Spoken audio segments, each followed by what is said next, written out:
امریکی دارالحکومت واشنگٹن صرف عالمی سیاست کا ایک اہم مرکز ہی نہیں ہے بلکہ یہاں قائم درجنوں عجائب گھر، آرٹ گیلریاں اور تفریحات دنیا بھر کے سیاحوں کے لیے اپنے اندر بڑی کشش رکھتی ہیں۔ حال ہی میں یہاں ایک آرٹ گیلری میں مشرق وسطیٰ اور اسلامی دنیا کے قدیم آرٹ کی ایک نمائش کا اہتمام کیا گیا۔ فن گیلری کے نام سے موسوم اس آرٹ گیلری میں شائقین کے لیے کیا کچھ موجود ہے، بتا رہے ہیں ثاقب الاسلام۔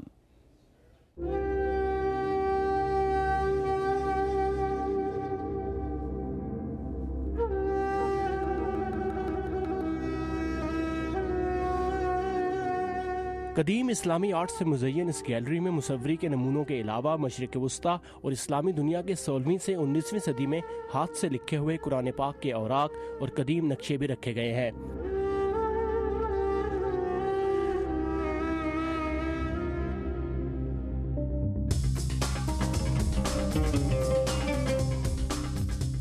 اس کے علاوہ موجودہ اسلامی دنیا کی عکاسی کرنے والی تصاویر، خطاطی کے نمونے، کتابیں، کپڑے اور زیورات بھی لوگوں کی توجہ کا مرکز رہے۔ اس گیلری کا نام آرٹ کے لیے عربی زبان کے لفظ فن کی مناسبت سے فن گیلری رکھا گیا ہے۔ جوڈتھ لیتھم ایک مقامی غیر منافع بخش تنظیم American task force on Palestine کی کارکن ہے، جس کے تعاون سے یہ گیلری ترتیب دی گئی ہے۔ اس گیلری کا مقصد واشنگٹن میں موجود ایسے لوگوں کو اسلامی دنیا کے فنون سے متعارف کروانا ہے جنہوں نے مشرق وسطیٰ اور اسلامی دنیا کا کبھی سفر نہیں کیا ہے۔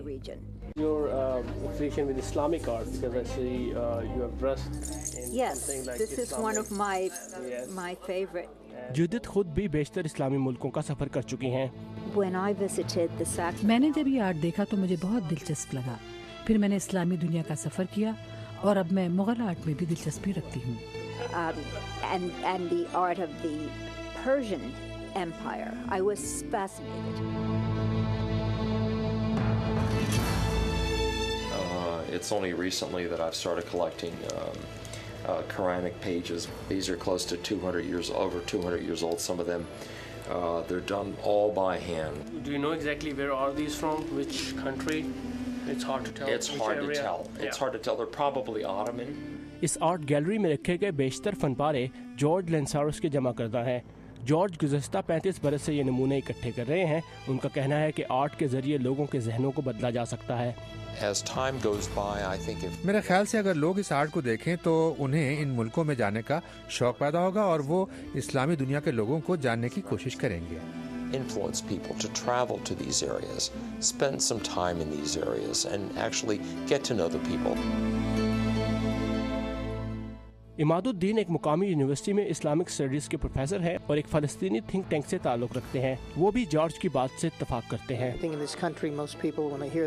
اس ملک میں لوگ جب فلسطین کا نام سنتے ہیں تو ان کے ذہن میں سیاست آ جاتی ہے، چاہے ہمدردی کے جذبات ہوں یا مخالفت کے، مگر پس منظر میں سیاست ہی ہوتی ہے۔ اس طرح کی کوششوں سے انہیں ایک مختلف چیز دیکھنے اور سوچنے کو ملے گی۔ جبکہ یہاں آنے والے لوگ بھی اسلامی دنیا کے آرٹ سے متاثر نظر آئے۔ سارا واشنگٹن ڈی سی میں ایک آرٹ کنسلٹنٹ ہیں۔ جو چیز مجھے سب سے منفرد اور دلچسپ لگی وہ یہاں موجود مختلف فن پاروں کی خوبصورتی اور تنوع ہے۔ مصر سے لے کر پاکستان تک یہاں ہر قسم کا آرٹ موجود ہے اور میرے خیال سے آرٹ ان لوگوں کو سمجھنے کا ایک اچھا طریقہ ہے۔